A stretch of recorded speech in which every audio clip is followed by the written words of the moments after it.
আসসালামু আলাইকুম। সবার লাইফ কেমন যাচ্ছে? আমাদের প্রাত্যহিক যে জীবনটা রয়েছে, সেই জীবনের প্রতি আমরা কতটুকু কেয়ারফুল?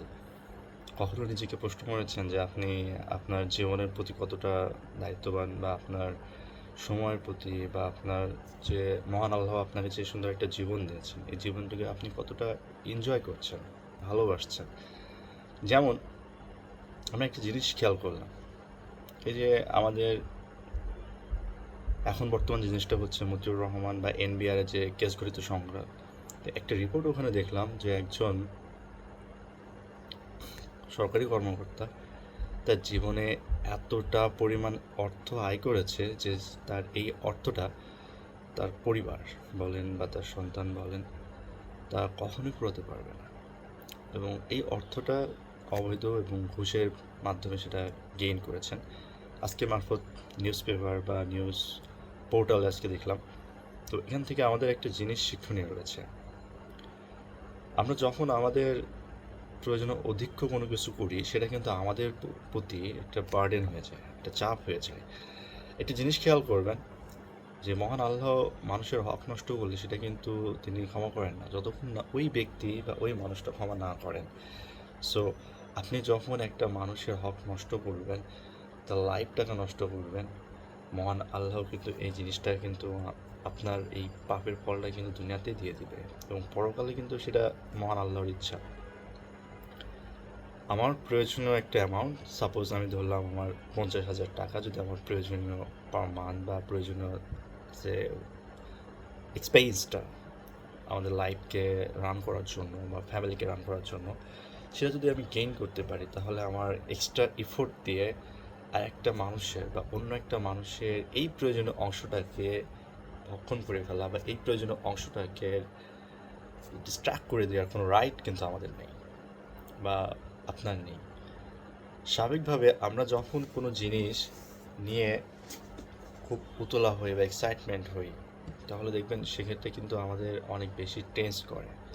মেন্টাল স্যাটিসফ্যাকশন বলেন, একটা হ্যাপিনেস বলেন, পিস, এই জিনিসগুলো কিন্তু নষ্ট হয়। যখন আমাদের ডিমান্ডটা প্রয়োজনের থেকে বেড়ে যায়, তখন কিন্তু আমাদেরকে এক্সট্রা এফোর্ট দিতে হয়। এক্সট্রা এফোর্ট দেওয়ার ফলে কিন্তু আমাদের যে এনার্জি স্ট্রেন ডিকয় হয়, এবং অ্যাজ এ রেজাল্ট আপনি কিন্তু একটা পর্যায়ে যেয়ে কিন্তু আর কুলিয়ে উঠতে পারেন না। যেমনটা আজকে দেখলাম একটা অফিসারের সন্তানের ক্ষেত্রে, এবং তিনি সারাদিন ঘুমান, সন্ধ্যায় বারে যান এবং পুরো অর্থ উড়ান, এবং তার পিতাকে এমন কোনো ভাষা নেই যে ভাষা দিয়ে তাকে আঘাত করা বলেন, গালি দেওয়া বলেন, অপমান বলেন, পুরো পাড়া মহল্লাকে সে মাথায় তুলে রাখে। তার পিতার জন্য এটা কতটা অপমানের, কতটা অসম্মানের এবং কতটা পেইনফুল একবার আপনি ভেবে দেখুন। একটা মানুষের জীবনে যারা বাবা হয়েছেন তাদের প্রতি স্বাগত, কেননা মহান আল্লাহ তাআলা তাদের প্রতি একটা বিশাল দায়িত্ব দিয়েছেন। একজন বাবা একটা বটগাছের সমান। তো সেই বাবার যদি সন্তান হিউম্যানাইজ না হয়, হিউম্যানিক না হয়, এটা তার জন্য অনেক বেশি পেইনফুল। ইভেন আমাদের বলা হয়েছে হাদিসে, একটা মানুষ যদি মারা যায়, তার পিতার জন্য যদি কোনো নেক সন্তান যদি সে রেখে যায়, তাহলে তার দোয়া কিন্তু আল্লাহ কবুল করেন। তার মানে এখানে বোঝাচ্ছে যে একটা ভালো মানুষ বা ভালো একটা সন্তান যদি আপনি পৃথিবীতে আপনার রিপ্রেজেন্টেটিভ হিসেবে রেখে যেতে চান, অবশ্যই তাকে কিন্তু আপনাকে হিউম্যানি একটু হওয়া লাগবে বা গড়ে তুলতে হবে, এবং আপনি তার সামনে মডেল হবেন। যদি আপনি এই জিনিসটা ল্যাক করেন, তাহলে কিন্তু তার মধ্যে জাগতিক যে বিশৃঙ্খলা, এটা কিন্তু ঢুকে যাবে। পৃথিবী পুরোটাই একটা কিন্তু ফান একটা প্লেস, এবং এতটাই জাঁকজমকপূর্ণ যে আপনি এই জায়গা থেকে কি কখনোই আউট হতে চাইবেন না। ইভেন আমিও এই পৃথিবীটাকে আসলে অনেক সুন্দর, এবং এই পৃথিবী ছেড়ে আসলে কেউ যেতে চায় না। মৃত্যু তো আমাদেরকে একটা পুরো চিরস্থায়ী একটা লাইফের দিকে আমাদেরকে নিয়ে গেল, কিন্তু এই যে জীবন, এই জীবন আপনি কখনো পাবেন না। মহান আল্লাহ আপনাকে যে একটা রহমত, ভালোবেসে দিয়েছে, এটাকে আসলে ইউজফুল করে ফেলা উচিত আমাদের। আমাদের বাংলাদেশের প্রেক্ষাপটে অনেক কিছু এই জিনিসগুলোকে নেগেটিভ দিকে নিয়ে গেছে, যেটা ওয়েস্টার্ন কান্ট্রির ক্ষেত্রে জিনিসটা নেই। আর ওয়েস্টার্ন কান্ট্রির কিছু প্রবলেম কিন্তু আমাদের দেশে নেই।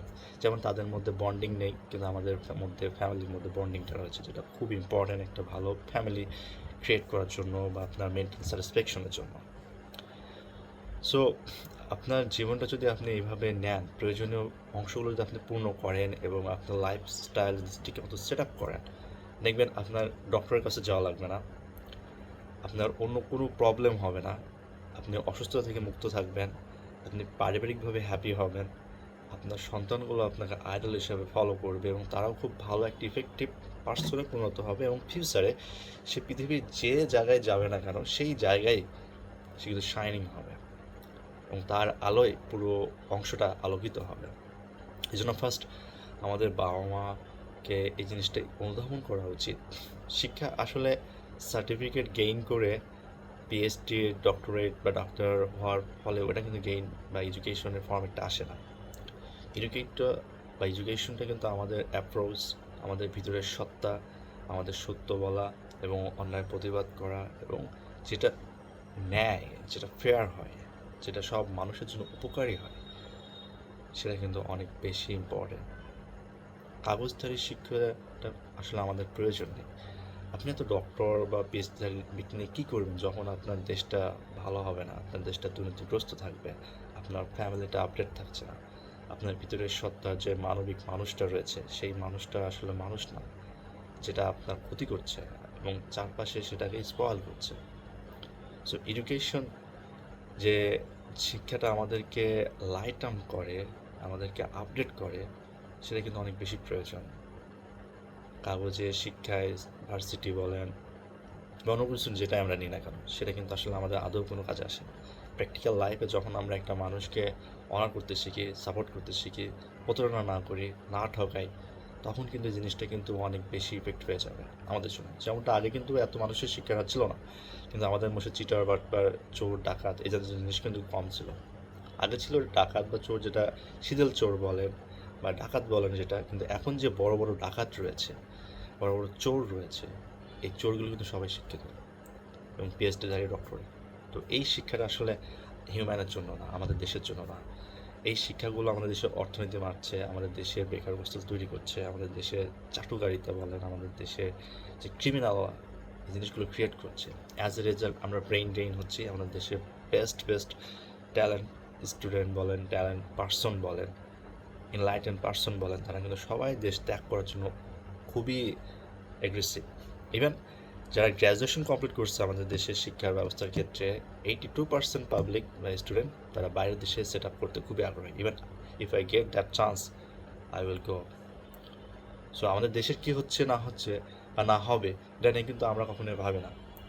তখনই ভাববো যখন আমাদের দেশের স্ট্রাকচার, আমাদের দেশের এডুকেশন, আমাদের দেশের ল, পররাষ্ট্রনীতি, এভরিথিং আমাদের দেশের জন্য, দেশের বেটারমেন্টের জন্য কাজ করবে এবং সেটার পরিমাণটা আমরা খুব কম দেখি, যে কারণে আমাদের ইকোনমি আজকে $26.5 বিলিয়ন চলে আসছে, আমাদের বেকারত্ব বাড়ছে এবং সামগ্রিকভাবে রাজনৈতিক অস্থিরতা, প্রয়োজনীয় দ্রব্যাদি নাগালের বাইরে, এটি সামগ্রিকভাবে আমাদের দেশ বা আমাদের লাইফটাকে হ্যাম্পার করছে। সো আপনি চিন্তা করুন, আপনি আপনার সন্তানের সামনে কোন পয়েন্টে নিয়ে তার সামনে আইডিয়াল হবেন, তাকে পথ দেখাবেন। আমরা যখন দেখি যে আমার বাবা মা একটা প্রপার ওয়েতে আছে, তাদের থিঙ্কিং, ফরকাস্টিং, একটা মানুষকে জাজ করা, কখন কোথায় কী বলতে হয়, যে জিনিসগুলো মেজারমেন্ট করে এবং সেভাবে আপডেট করা, যে আউটলুক, এই জিনিসগুলো খুব ইম্পর্ট্যান্ট, যেটা আমাদের পূর্ববর্তী মানুষদের ছিল, যা আমাদের এখন খুব কম। অ্যাজ এ রেজাল্ট আমরা আমাদের জেনারেশনের মধ্যে এই পরিমাণ অস্থিরতা দেখতে পাই, যেটা আমরা কখনো কল্পনা করতে পারি না। কেয়ার হন, আপনার সন্তানের প্রয়োজনীয় অংশটুকু পূরণ করুন, যেটা অপ্রয়োজনীয় সেটা করবেন না। আপনি নিজেও যখন ইনকাম করছেন, আপনি বিজনেস করছেন, আপনার প্রয়োজনীয় বিজনেস হয়ে গেলে আপনি বিজনেসটা ওই দিনের জন্য বন্ধ রাখুন। পরবর্তী দিনের জন্য আপনার প্রয়োজনীয় অংশ গেইন হয়ে গেলে আপনি বিজনেস থামিয়ে দিন, অন্য আরেকজনকে সেই কাজটা করতে দিন, যেন সবাই তার প্রয়োজনীয় জিনিসটা যেন পূর্ণ করতে পারে। আমরা যখনই আমাদের প্রয়োজনীয় আধিক্য বিষয়টা নিয়ে অ্যাডভান্স হব, লাভ দেব এবং কম্পিটিশন করব, তখনই কিন্তু ক্যাপিটালিজমের মতো এসব ভয়ানক দৈত্য দানব আমাদেরকে খেয়ে ফেলবে। তখন কোনো একজন হবে বিলিয়নার, কোনো একজন হবে পথে ফকির। সো প্রয়োজনীয়টাই আমাদের সবচেয়ে বেশি প্রাপ্য এবং এটাই আমাদের জীবনের জন্য খুব দরকার। প্রয়োজনীয় অংশটুকু আয় করুন, প্রয়োজনীয় অংশটুকুই আপনার জীবনের জন্য ব্যয় করুন, আপনার সন্তানের জন্য ব্যয় করুন। অপ্রয়োজনীয় বা অস্বাভাবিক কোনো চাহিদা বা পূর্ণ বা ইচ্ছা পূরণ করা থেকে আমাদের বিরত থাকা উচিত। জীবনটা খুবই সুন্দর, এটাকে উপভোগ করা আমাদের কর্তব্য। অন্যথায় ওইখানে গিয়েও আমরা হয়তো শান্তি নাও পেতে পারি, যদি না উপরওয়ালা আমাদের রহম না করেন। সবাই ভালো থাকবেন। আসসালামু আলাইকুম।